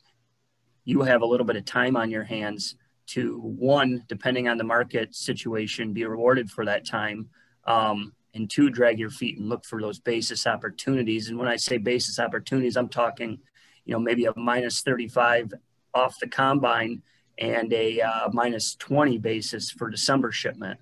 That's a 15-cent payment in storing that bushel for a month and a half. That's a pretty good return for guys that need cash. Yeah, I think when we're guys with HTAs, we're constantly looking for those basis opportunities. And it seems every winter we get one for guys. There's always that week that it's really cold and nobody wants to load out grain. I mean, those are kind of the opportunities that we're looking for when working with growers with HTAs, or as a commercial elevator. Opportunities that we're looking to take advantage of is kind of a short window where an end user needs some inventory quick. And this is where a great way to be able to utilize your HTAs is to be able to take advantage of those. Maybe it's too cold, or it was too snowy, or it was everybody was on vacation, something of that nature. I mean, there's always something like that we're always looking for. And then it's a short time window. It's not like it's a big market event. It's just a short time window, and it's at isolated feed mills. So I think that's the advantage of having working with a merchant that is able to that isn't just work, that just doesn't work just into one end user. Working with someone that has the ability to send you into a feed mill, or a country elevator, or an ethanol plant, or a soy processor, someone that can has the eyes and the staff to kind of find those opportunities. I think that's again a great advantage of working with someone that can be flexible with HTAs, as they can really find those opportunities to take advantage of. Someone like Nick. Yeah, exactly. To give MAC a plug, someone like Nick. Get that business card out. Yeah. Put it on the screen. Let's get that next poll up, and then there's a question in the chat that we will get to. But first, let's toss up that poll.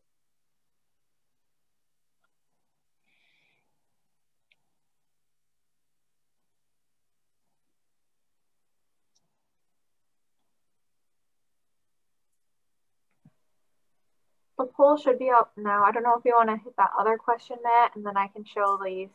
Yeah, so we have a question. The past few years, the state has become a very processor-friendly state for both corn and soybeans. Along with that, it seems on-farm pickup has become very popular. What do you see in the future, both positive and negative, regarding in-state processors and on-farm pickup?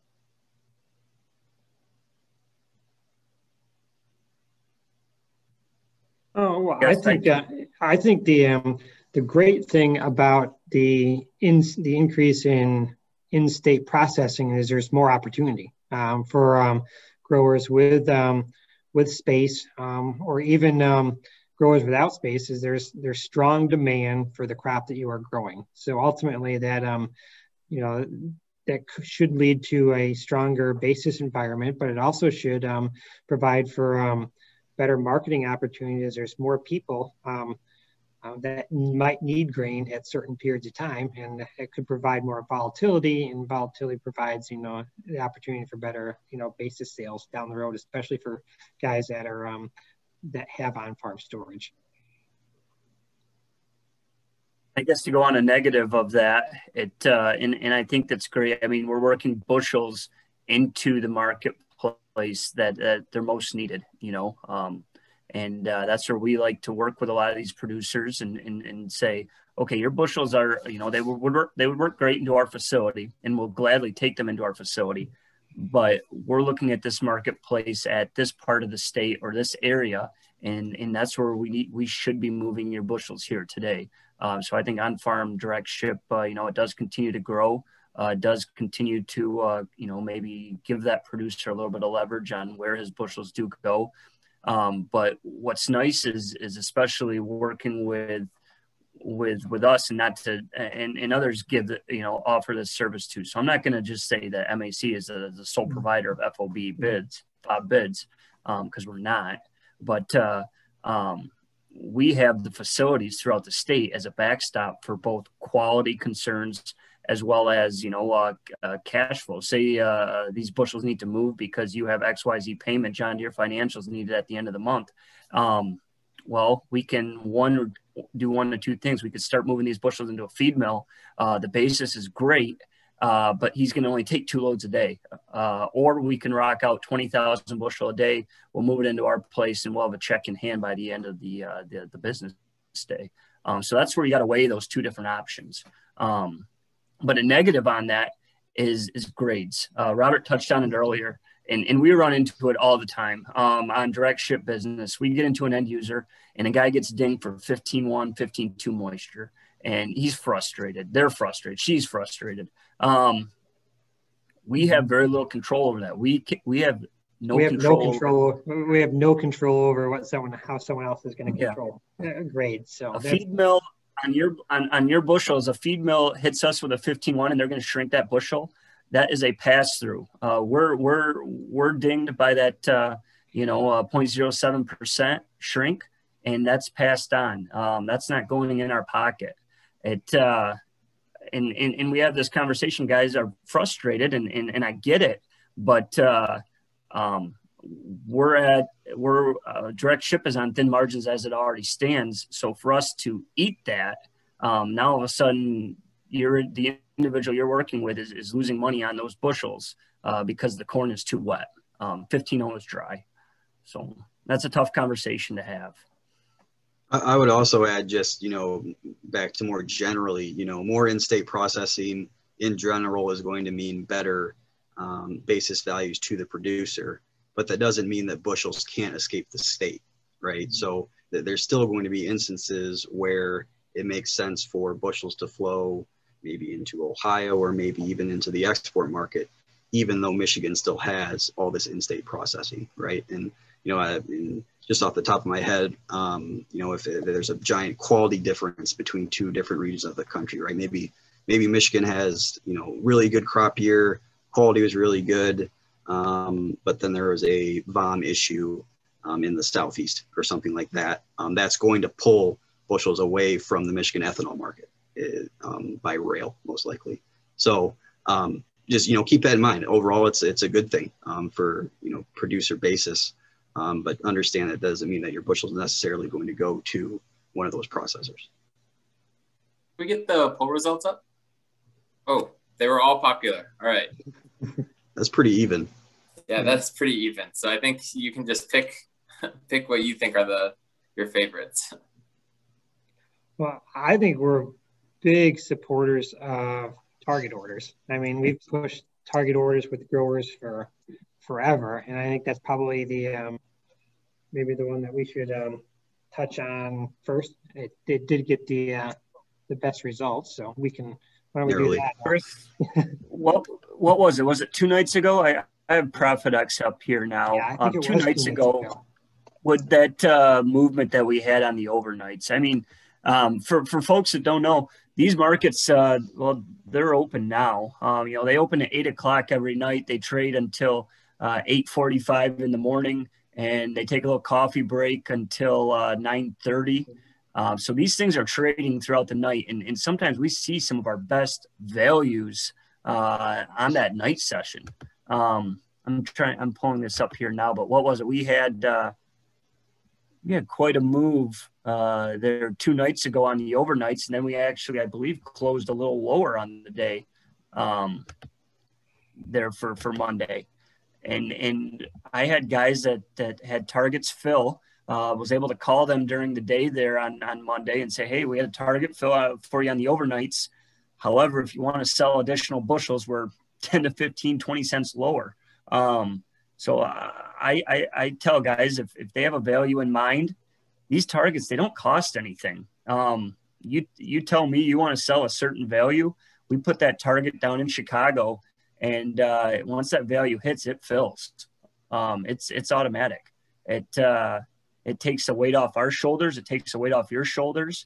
It's almost a no-brainer. I would just make 2 points. Number one, markets can trade extremely quickly now. So, you know,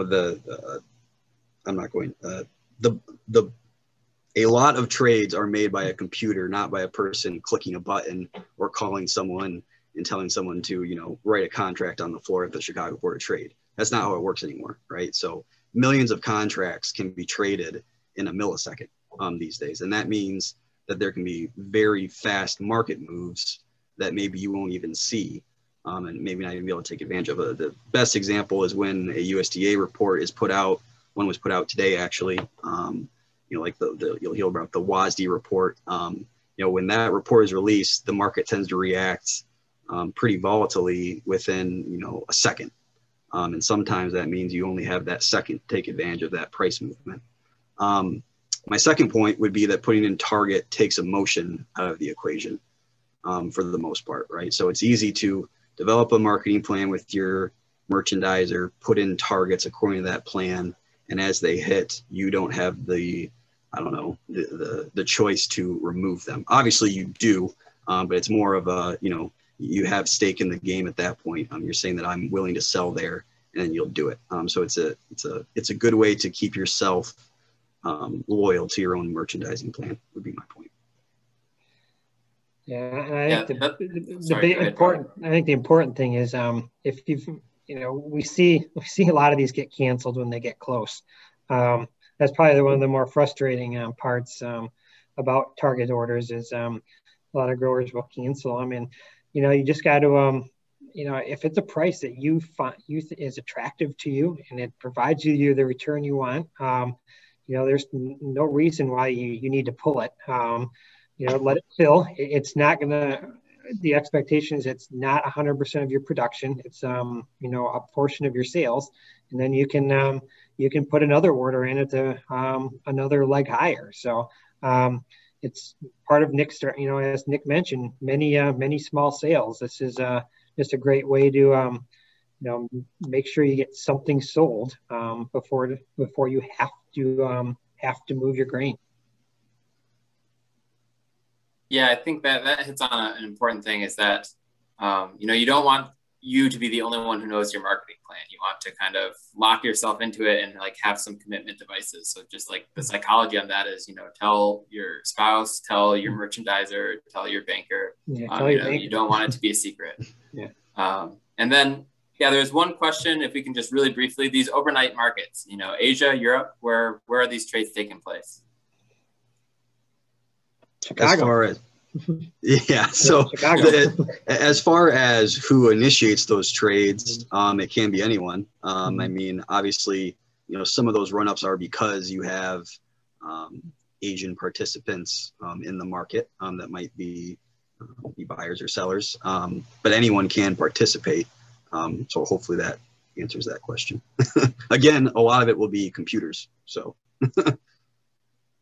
And then I think there was kind of one of the questions in the poll also ties into one of Roger's questions in the chat, which is, you know, how do elevators make money on my grain? Which I think is related to Roger's question of, you know, why does the elevator care what price I get as a farmer, since it's the margins that are mattering. So yeah, I guess somewhat briefly and without being too much of a sales pitch, that'd be good to get an answer to that one. But I mean, it's a great question. I can take a stab first, you guys. So you guys have obviously gone through what a hedge is for a producer.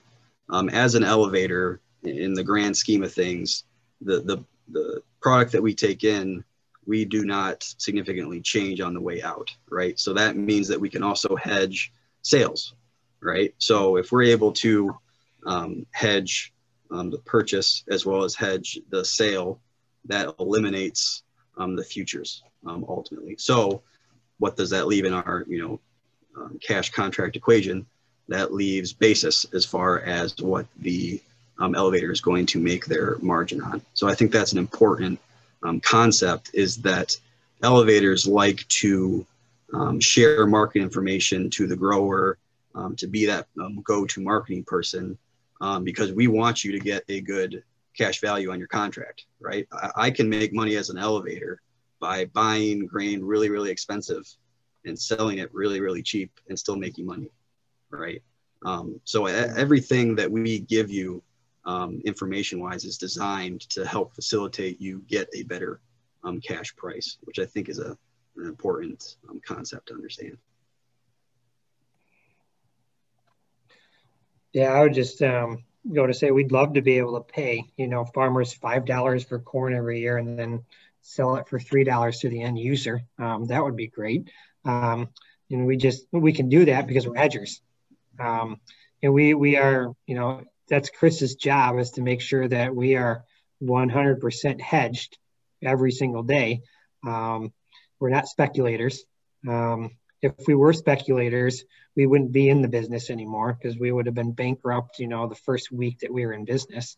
I think it's important to note that, you know, we're not making, you know, all kinds of money on, you know, the fact that corn has gone from $3 to $5. It doesn't mean anything to us. It actually, you know, means we're paying lots of margin calls. Yeah, we actually, in a sense, cost us money, because we're in an environment, we're sending a lot of money to Chicago to margin all these short hedges that are now underwater or under the market. So that is, you know, I think is an important point to make. That HTA fee goes to, you know, to cover that the interest cost of that margin money being in Chicago, rather than in our pocket or in another market, you know, with a return. The money's not free. But also to kind of touch base of how we make our margin and really why we care. For me, the guys I work with, I mean, it's a closer relationship than just a number on a phone. I kind of take pride in having a producer be profitable, to them having, strong values in the top third, having a strong return, while providing solid risk management. That is a value, you know, I'd say to myself and to a lot of the other merchandising staff at our MAC and really, across the elevator business. It's a long-term relationship. The old adage, you can skin a sheep once, you can shear them over and over. Well, if I can keep a farmer profitable for many years, we're going to be doing business with that farmer year in and year out, and shearing the sheep per se, rather than skinning the sheep. So, And when I'm talking shearing, I'm talking pennies. I'm not talking dollars. Yeah.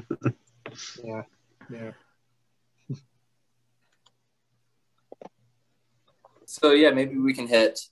I know I talked about it a little bit, I think the first week, but maybe we can just kind of quickly go through what it means that producers are always long in the market, because I think it's an important point.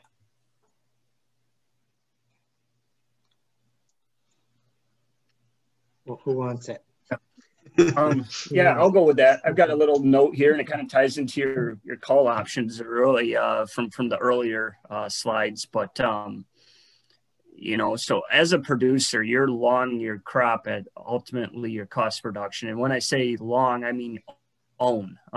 If it costs you $3.50 to produce a bushel of corn, you own that bushel at $3.50. Your goal in crop in risk management or marketing that crop is to sell at a value better than that $3.50 for a return that you know you're satisfied with, that you can live on.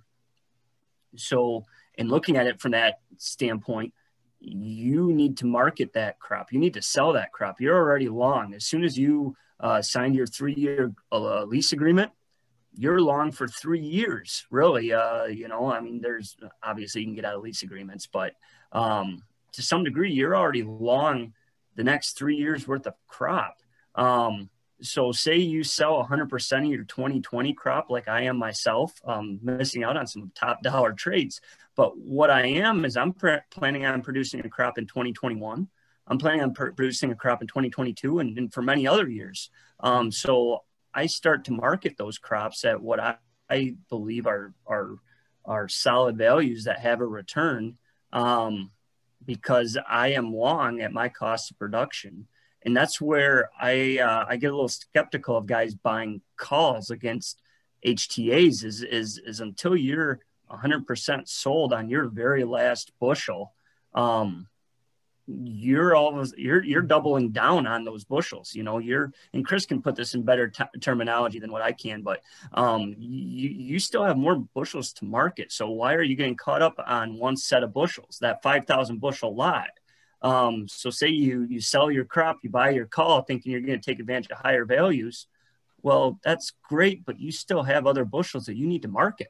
And if you don't do so, you're really doubling down on those bushels with an additional cost. So that's where a guy can almost get too caught up in the details of a, cash call strategy, and not take care of just simply selling his additional bushels.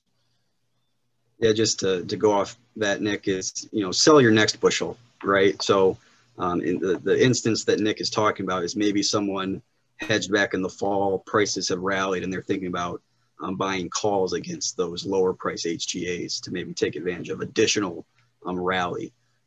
That's where, if you're going to get into that, don't call it risk management, right? Because it's not. At that point, you are speculating because you're re-owning bushels that you've already sold. And that's fine. There's plenty of people out there that might make money doing that, but don't tell me that it's a risk management strategy, because it isn't. Where was I going to go with that? What was the original question, Nick? About being long the market. They're always being long the market. Right. Yeah. So like Nick said, the grower is always long the market. So like I said, sell your next bushel. Sometimes that's hard, like in an inverted market right now. So it's really testing farmers, discipline to their marketing strategies to still forward contract into big inverses, because forward contracting right now, the price is a lot lower than the spot market, right? And that's what an inversion is across the market. So again, avoid strategies that are not risk management strategies, and those are strategies that make you re-own bushels somehow. So again, just sell the next bushel. Yeah, you want to be throughout the process. Farming is risky enough. You want to be able to do your best to take as much risk off the table as possible. But if you take it off just to put it back on again, speculating. That's speculating, and that well, that gets scary really quick. There's a lot of other things that you could do that can probably put you on better footing than re-owning some bushels through a call option, for example, especially if you've got more bushels to sell. We need to sort of start to wind down, but I do want to get to a few questions. So Roger in the chat, he points out, does the market care what my cost of production is? Which I think the answer is the market definitely doesn't care what your cost of production is. So yeah, if you want to kind of briefly respond to that. I can briefly respond to that. The floor of the market is not like the average cost of production. And I think that's a myth that's out there, is that there's some kind of floor around what it costs to produce the bushel. If the market is working correctly, it should at some point correct to your cost of production ultimately. So it certainly does not care what your cost of production is. It was a loaded question from Roger, but I'm also going to remind everybody that oil did trade negative last spring. Oh, don't do it, Nick. Don't do it, Nick. Don't make me get into why that can't happen to commodities, but you make a valid point. So Roger points out too that you need to tie the sales into your crop insurance. And I think that's definitely something that's more advanced than what we talked about here, but that doesn't mean it's not really important. So kind of knowing how your insurance, meshes with your marketing plan. All right, we got one more question in the chat. We are going to run a little bit over, sorry, but it won't be too much over. So yeah, if you want to kind of take this question and then you can make any concluding remarks that you want to make. So the question is, can you work with the grower when they are marketing 1 and 2 years out, when and where the market changes and their crop acre mix changes? So kind of looking far out, can you work with them, one, and then kind of what if things change, basically? Yeah, I think the answer, yeah, you can work 1 or 2 years out. But if you commit to bushels 2 years out and decide to change your rotation, I mean, you're still obligated to those bushels. So my recommendation is, if you plan on selling deferred bushels or bushels a year out, you need to be 100% confident that you're going to at least have enough production to cover that obligation. So that's the easiest answer to that question. I don't know if the other boys have any other thoughts on that. I guess I would just add anecdotally that, if you enter into a contract with an elevator, it is a cash contract, right? It's not a futures contract that can be easily exited out of, so to speak. It's a cash contract where delivery is expected against that contract. Yeah, if you want to hedge bushels in the 1 or 2 years out, but you think that you're going to be changing your rotation, you may be better off having your own futures account to be doing that with. Because if you're going to work with a grain elevator end user, I mean, that obligation is expected. There's no like rolling it to another year or converting it to another crop. It just doesn't work. Back to how elevators make our money. It's off the physical bushel. It's not on the paper. Yeah, we're in the business to handle grain, not to make money on a hedged position.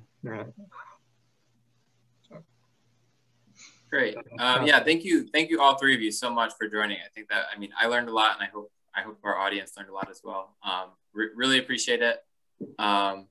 I'm just going to go ahead and kind of make some concluding remarks on the workshop, since this is our last week, and then we'll kind of get out of here within the next, I promise it'll be four minutes. We were the finale.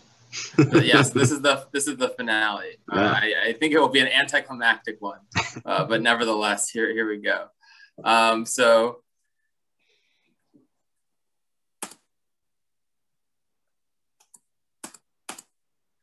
yeah, so this goes all the way back to week 1. I think most people knew this coming in, but I just want to remind everyone that there's 2 components, and you don't want to lock them in just because you like the cash price, right? You want to lock in the basis that you like, and you want to lock in the futures price that you like. So this is kind of when people were talking about looking for basis opportunities, this is you've locked in a futures price that you like, and now you're looking to lock in a basis when it's a good time to do that.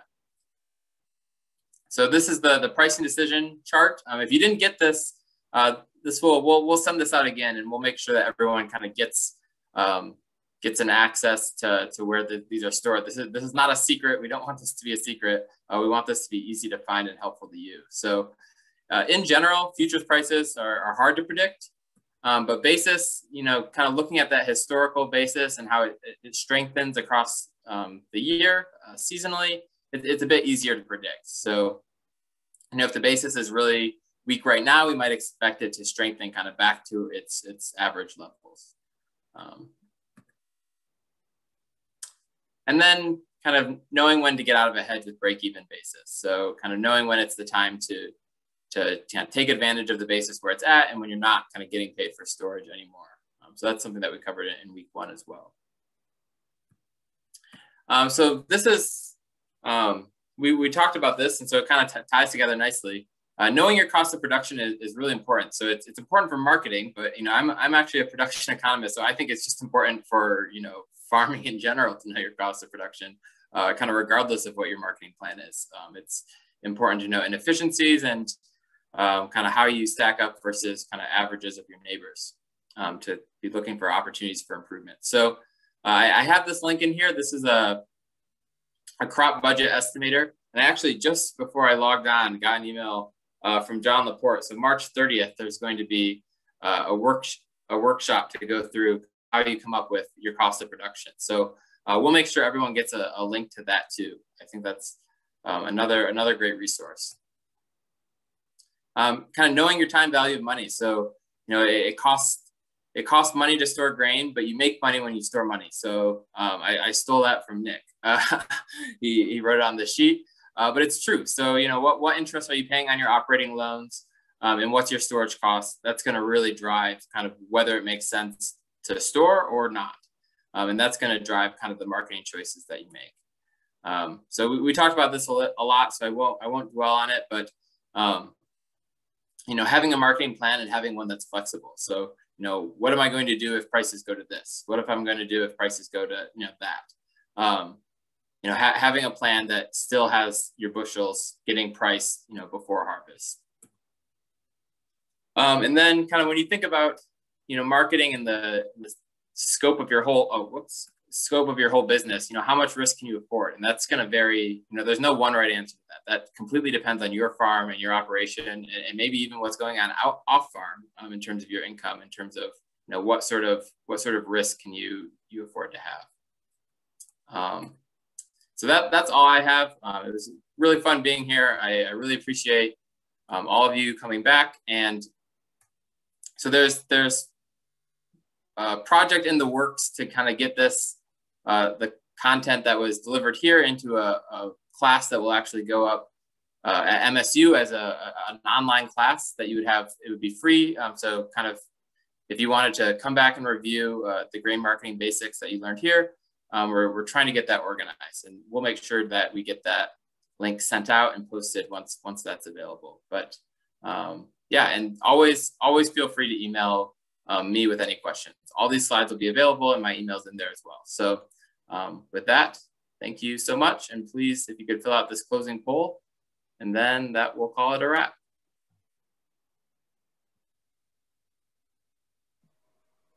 Thanks again, Matt, for helping us with this and putting it on. I think everyone's learned a lot. Again, there's the closing poll up if everyone could take that before you exit tonight. And I also want to thank our guest speakers from MAC, Chris, Nick, and Robert, and then again, Roger, for being on for the last 3 weeks as well. Again, this was brought to you by the Checkoff Program for the Corn Marketing Program, the Michigan Soybean Committee, and the Michigan Wheat Program. So we want to also thank them for helping us put this together.